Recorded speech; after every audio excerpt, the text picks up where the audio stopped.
guys, if you are watching and you are enjoying this, make sure to hit the subscribe button, like this video, comment. If you have any question, please put it below the comment section, and share this video so that we can grow together. So now, Minister, let's go to the practical stuff. I'm sure people can't wait to put these things down, even though I will urge them to put the ones we've already talked about, which is checking your soul, your spirit.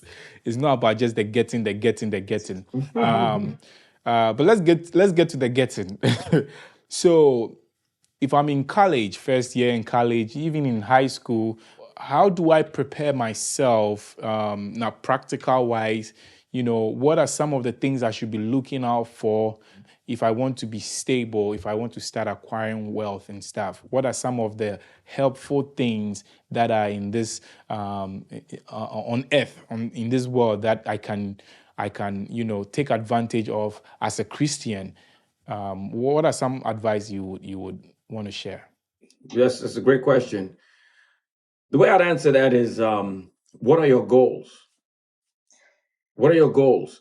And if I ask 10 people who are in college, what are your goals? They may tell me, well, I want to be a pilot, or I want to be a doctor, and so on and so forth. But beyond that, that's kind of like at 30,000 feet. But what are your goals? Like, how are you going to try and get to be that accomplished neurosurgeon, or that accomplished PhD in this, or whatever the case may be? What are your goals? Because money will help you, or will facilitate you reaching those goals. Because again, the Bible says money answers all things. If you don't have goals, then you just basically live life as a wanderer.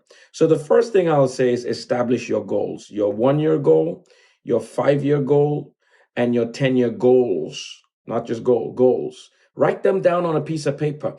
I tell people that, if you ask them what's your goal, you never see them having it written down or put in their phone somewhere secure that they can go back and revisit it. There's no Fortune 100 company or Fortune 500 company that has the mission or the goals of the company in the CFO's head or the CEO's head. No, it's written down. They spend tons of money to get people to come and analyze what the mission is, what the goals are, etc., so that they check against the goal. My goal is to sell 1 million bags in my business by year 1. My goal is to, whatever the goals are, write those goals down, write the vision, make it plain, right? The second thing is, what is your budget? What is your budget? And I like to say this by giving this anecdote. If you had 2 sons, and one son came to you and said, Daddy, I need $500,000. And you had the money to be able to give to him. But if he says, and if you asked him, well, what are you going to do with $500,000, Timmy? Oh, I just need it. I'm going to think about it once you give me the $500,000. Are you going to give little Timmy the $500,000? Most likely not, if you're a good parent. Now, if your other son comes and says, hey, Daddy, I need $500,000. Okay, Johnny, what do you need $500,000 for? I was Googling some investments, Daddy, and I started reading about these various companies, and I want to invest 200,000 of those dollars in these 3 investments. Look at what these companies do. I want to invest in those, right? Then he says, $300,000. I want to start building the foundation of my business, and I've been thinking about this plan for my business for a year now, Daddy. And if you give me the money, I'm going to establish the foundation of that business. Who, as a father, even if you were a multi-billionaire, if you were a good parent, who would you give the $500,000 to? So the second one. The second son. It's Happily. an easy, but the thing is, Yeah. what we want to do as Christians today is we want to pray, God, make me a millionaire, make me a millionaire. For what? For what? What are you going to do with it? So God is asking us, what are you going to do with the $1 million? But the thing is, we don't have a plan. So if you don't have a plan to give to God, then God says all you're going to do then is just waste the monies. right? Or it's like, again, the parable of the talents, right? The 2 and the 5, they had a plan. Yeah. So that when the king came back, they were able to they were able to, activate the plan. But the other one, he didn't have a plan. So the first thing I would say is goals. The second thing I would say is budgeting. What is your budget to accomplish those goals, so that you can start working towards that budget? Many families today don't have a budget. Now, how do you know if you're operating in the red? The reason why companies have budgets and look at their income statements and look at their balance sheets is because they're trying to see, am I operating in the red? I'll give you an example. You want to be practical? Let's take an example. If you have income of $1,000 on a monthly basis and your expenses are $1,200 on a monthly basis, guess what? You're in $200 debt on a monthly basis. You're out of whack $200 on a monthly basis. So by the time you get to December, if this was January, by the time you get to December, guess what? You're going to be $2,400 in the red. Yeah. But the problem is, people don't know if their expenses are $1,200 and their income is $1,000, or if their expenses are $800 and the income is $1,000. People don't know. So they don't know if they're in the red. They just know, I'm making $1,000.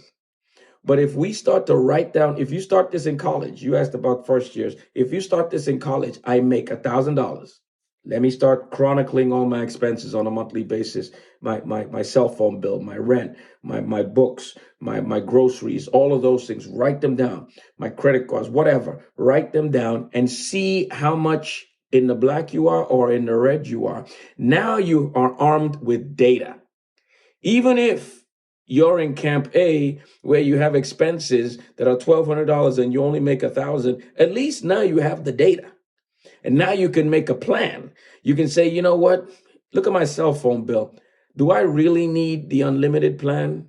When I check with Verizon or T-Mobile or whoever, I find out that I only use 16 gigs, but I've got the unlimited plan. Let me get the lower plan. And you get my point. You start to lower your expenses. You start to say, you know what, guys, I can't afford going out with that, on that dinner with you this weekend because I'm trying to cut my credit card bills in half, and I have a plan. But the problem is, many of us try to put those plans in our heads instead of on paper. That's the practical part. Put it on paper. Put it on paper. Put it in your phone. Write it down. Use an Excel spreadsheet. Whatever you got to do, write it down so that you're armed with the data, so that you know how to move forward. God is not going to bless you with more money when your finances are a mess. Just like you wouldn't give Timmy $500,000 if he doesn't know what he's going to do with it. God's not going to give you all those monies just so that you can run roughshod over your situation. No, God's not going to do it. So those are two practical things that I would say: get in position and look at your credit card debt. Have a plan for your credit card debt. If you're watching this and you're in America, this place runs on credit. If your credit score is in the crapper, you're not going to get ahead. Because if you want to get that car, you're going to be paying an interest rate that's higher than rich people with a better FICO score. That makes no sense. But everything is run by your FICO score here when it comes to finances. If you want to get that house, that mortgage rate is going to be high. You're going to be paying that high mortgage rate for 30 years, for 15 years. So you might as well know what your credit card debt is right now. Know what your FICO score is and have a plan. And if you want to talk about that, we could talk about that some other time. But there are many programs that are out there to help you improve your FICO score. But if your FICO score is in the tank, you need to get it repaired and you need to have a plan. It may take 2 years, but you need to start digging yourself out of that hole. I know you already said that America runs on credit, but in general, are credit cards good or bad for people? Yeah, credit card is either a tool or it's something that can burn you. Credit cards are good, but the thing is, don't spend more than you can afford. The problem is, people think a credit card is a right. Just because you have a $10,000 limit on the credit card doesn't mean you can afford that Louis Vuitton bag. Maybe you can. Again, if you make $1,000 a month and your expenses are $1,200, guess what? You can't afford that Louis Vuitton bag, even though you have a credit card that has $10,000 in credit. We need to cut our coat according to our own size. I know it's cliche, but it's true. So it's good for you to have a credit card. I would say, and I know I might get in trouble for this. I would say stay away from the store credit cards. I'm not going to name the stores, but because those interest rates are extremely high, I would say go on creditcard.com or nerdwallet.com. Look for a credit card that fits your lifestyle. For instance, if you fly a lot for business, get a credit card where you get 5 times the points for when you book air, travel, and lodging. If you go to the groceries a lot, get a credit card that has 3 times the points when you go to the grocery stores and when you buy gas, right? Get a credit card that fits your lifestyle. One of the most underused virtual currencies of people below a certain income level is rewards points. I can't remember the last time I paid for something on Amazon. Why? Because when I, swipe my card for my tithes, or when I'm paying this and I'm using my credit card and I pay it off every month. I pay it off every month. I don't have, I'm what they call a transactor, not a revolver. The banks love revolvers. Revolvers are those who pay the minimum balance, or revolvers are those who pay a little over the minimum balance. If you're doing that now, you're not a bad person. You need to pay more than the minimum, because if you pay just the minimum, you're going to be paying that credit card debt for like years. But if you try to pay a little more, then you're inching away at it. But I work for a credit card company. They make money off of revolvers, those who don't pay their full bill at the end of the month. So you want to try and get away from that. But a credit card can be a tool. But the thing is, you cannot spend more than you can afford. And you don't know what you can afford until you do what I call that personal income statement, where you're making $1,000 and you need to know what your expenses are, itemize them, and then see whether you're in the black or in the red. So you are saying that there are credit cards that fits individuals' lifestyles, like you mentioned. If you fly a lot, there are some credit cards that can help you get points that will help you. Is it monetary wise, or like what are those points for those who don't know? Like if you're going groceries and stuff, what are those points? What do they represent? Yeah, so I'll give you an example, right?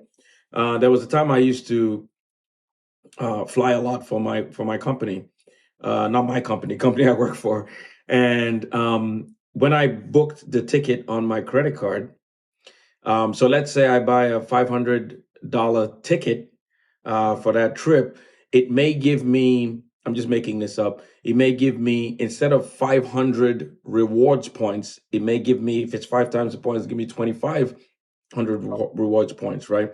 Now, if I go on Amazon.com, because I've linked my card, or sometimes it's done automatically depending on the card that you have. It's linked to Amazon.com or one of the other online shopping engines out there, right?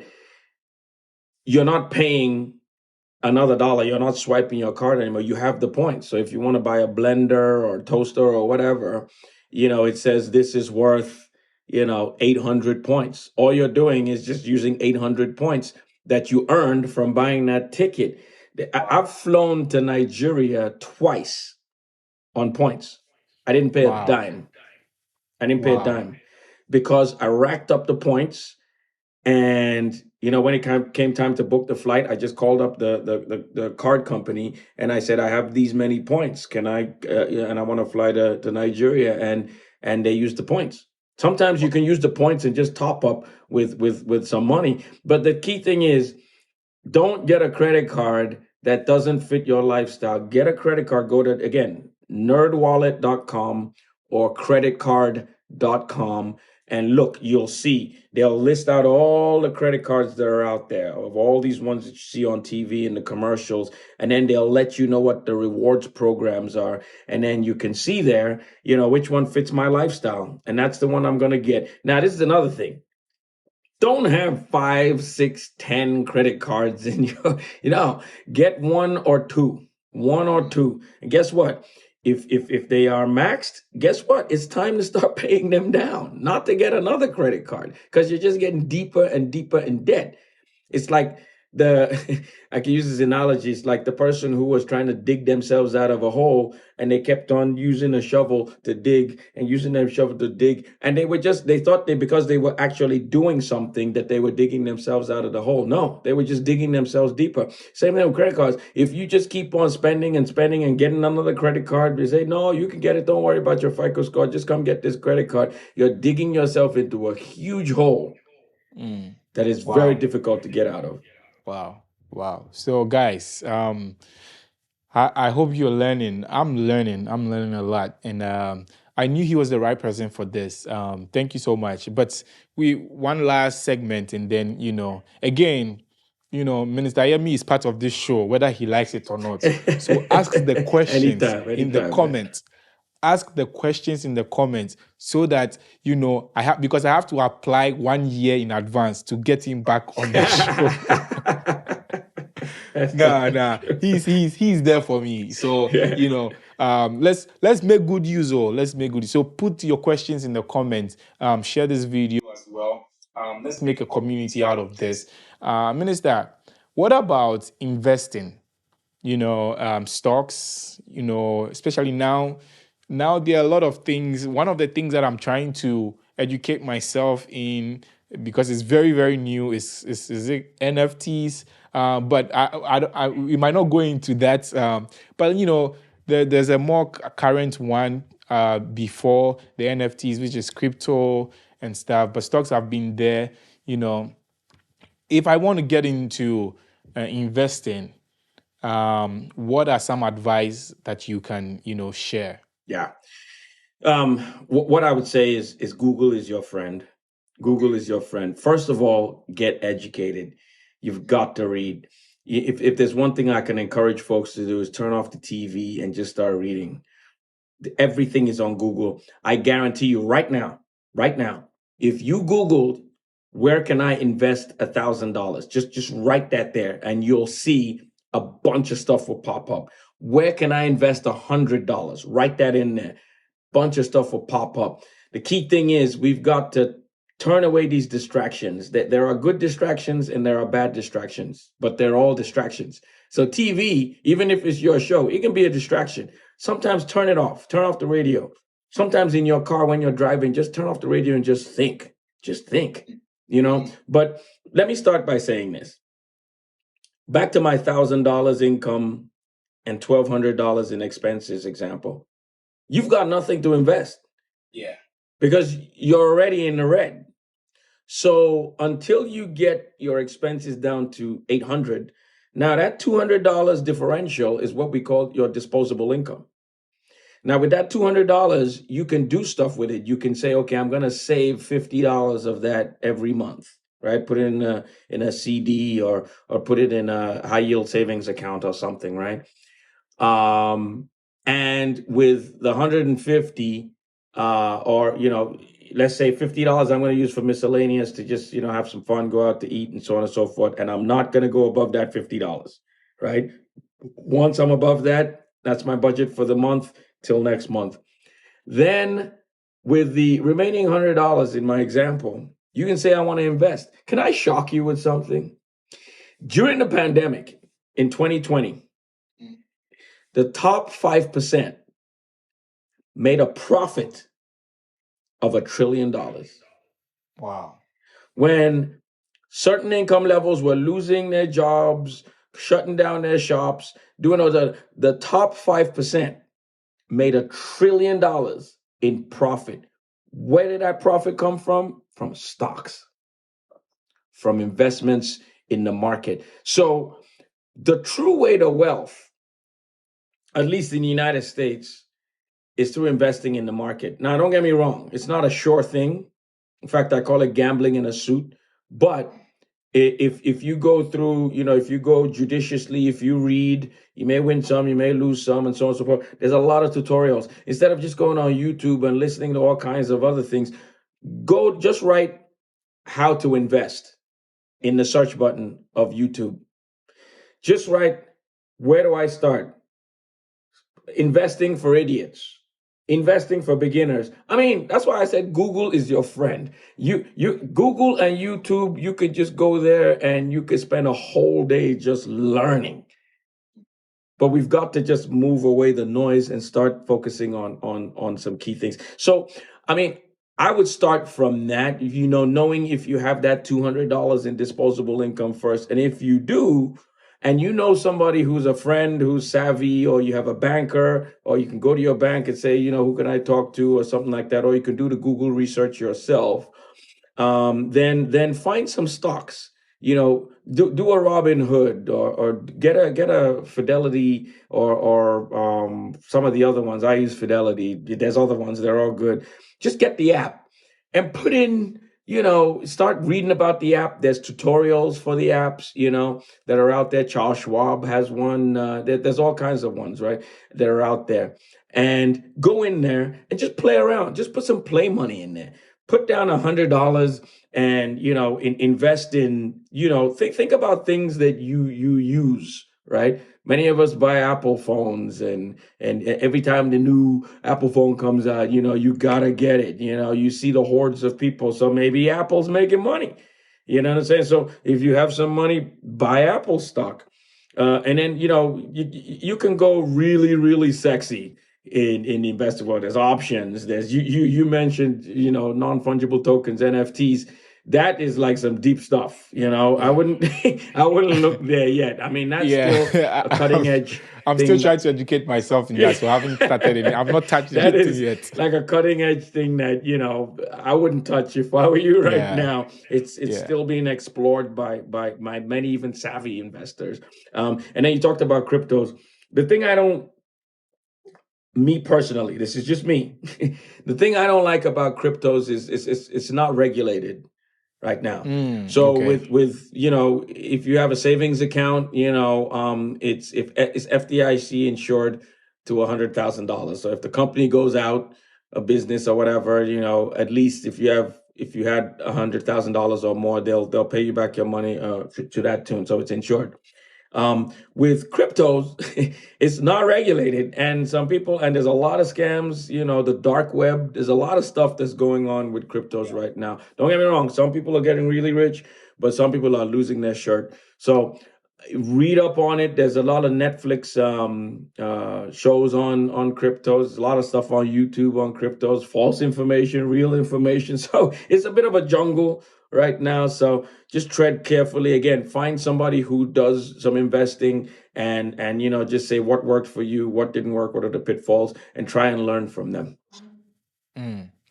Man, this is just too much information. I would like to bring you back to talk about Anytime. financial ideas and tips and strategies for, young couples or even old couples who are struggling financially.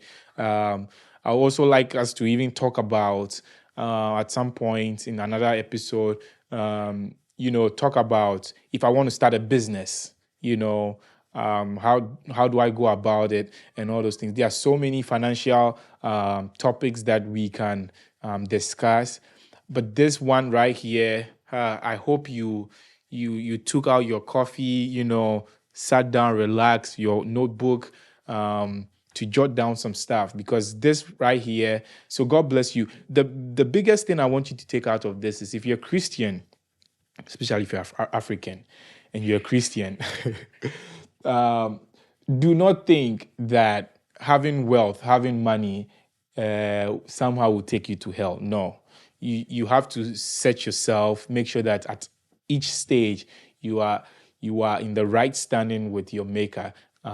That's the most important thing. But money, I've heard this before. Money is the will of the gospel on this earth that we live in. So even if you want to do gospel, if you want to do, I'm fortunate to lead a gospel band, and trust me, the vision in the head is bigger than the money that we see.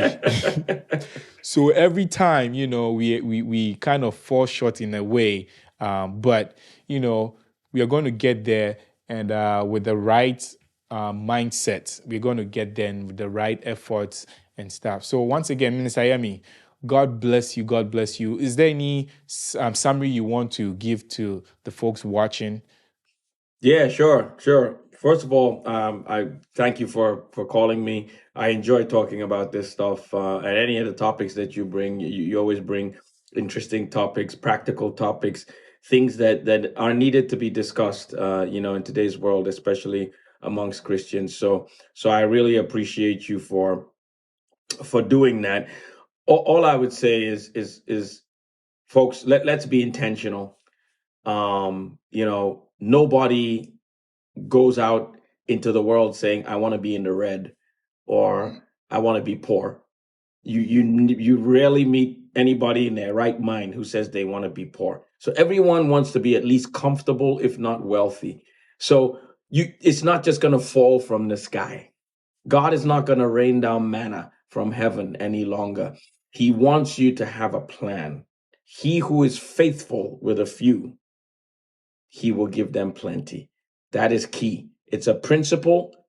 It's a principle. You can cry all you want. If you don't focus on the principles, you can pray and turn around 7 times. Faith without works is dead.